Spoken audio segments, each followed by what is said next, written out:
Scud hunting with the SAS POV. Alright, listen up. I'm sure you heard the news by now, but Saddam Hussein, over in Iraq, has invaded Kuwait, and the US is leading a coalition to get them out. 41 other nations are getting involved, and it doesn't seem like the Iraqis are going to be able to stand up to what's crashing down on them. Anyway, Hussein's getting desperate, and he has a plan, and it's political, not military. Right now, the US-led coalition has a number of Middle Eastern members that want to see Iraq contained. One nation that isn't participating, though, is Israel, and it's imperative that Israel stays on the sidelines. If they get involved, the other nations in the region might withdraw their support to avoid being on the same side as them. To provoke Israel into responding, Hussein is going to attack them, forcing them into conflict. We control the skies, but there are other ways for him to strike. This is a Scud missile. It's the NATO designation for the SS-1 surface-to-surface missile made by the Soviets. The earliest versions were direct descendants of the V-2 rockets that were made by the Germans during the Second World War. There are a number of different versions. There are the Scud-Bs sent by the Soviets, but there are also locally made types, including the Al-Hussein and Al-Hajara, which have longer range, though it sacrifices the size of the warhead to do so. They were designed as a way to launch a nuclear payload. They've got a range of up to 650 kilometers, if not more. They aren't particularly accurate, but nuclear warheads don't have to be. They can also carry conventional warheads, which can weigh up to a ton. These have been used by both Iraq and Iran in their recent war, so there's a precedent for Saddam to use them.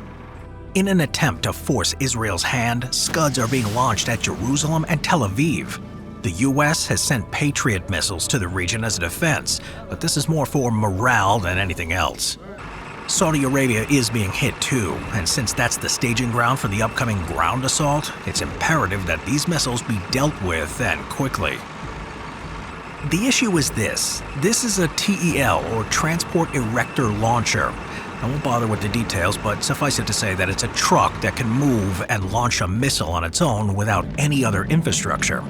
That means they can set up a missile, launch it, and be on the move within 30 minutes, well before we can find and destroy them. Right now, the US Air Force is working overtime to find and destroy these transports. A-10s and F-15Es and a few of our own RAF Tornadoes are scouring the desert to find and destroy them before they can launch any more missiles. The problem is, the Iraqis aren't staying put. They shoot and scoot, hiding after a launch, and it's all but impossible for the aircraft to get a bead on them. They're also using a lot of decoys, and even our most advanced sensor equipment can't tell the difference between a TEL, a decoy, or a regular truck. We need an on-the-ground approach. That's where you come in. Most of the Iraqi Scuds are being launched from this western portion of Iraq. The Americans are sending Delta Force to the northern portion of this area, which we've dubbed Scud Boulevard. We, the SAS, already have resources in the region and are taking up responsibility for the southern portion, Scud Alley. The mission is simple but vital. Find the Scuds and their launchers and destroy them. You can accomplish this in one of two ways. After getting a positive ID on the target, use your radios and call in air power, either Warthogs or Strike Eagles. We are working with the Yanks on this one, so there may be some confusion until we get things straightened out. If you have to, use the emergency guard radio frequency to stay in contact. We're in the process of moving SAS liaison officers over to the Tactical Aircraft Control Center, which should streamline things in the future. If the Air Force isn't available, you can take direct action against the Scuds or the TEL. As part of the mission, you'll have access to the 66mm Law, or Light Anti-Armor Weapon. It's designed to take out tanks, so one or two of those should be enough to take care of a TEL. There are also Milan wire-guided missiles, which are heavier but pack way more punch. If those efforts fail, you have access to explosives, so after you neutralize the crew around the launcher, set the charges and eliminate the threat. Since we're talking about weapons, you have access to whatever small arms you want. The Americans have sent us enough M16, M203 assault rifles with underslung grenade launchers, so you don't have to use the SA-80.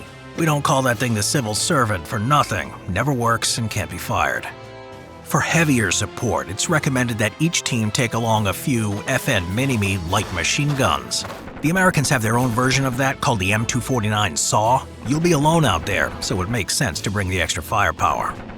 As for the rest of your kit, take at least a week's worth of rations, including extra jerry cans of water, medical supplies, including intravenous medication, radios, observation equipment, Claymore anti-personnel mines, and at least one of you bring along night vision goggles, and one of those new GPS systems along with other navigational aids.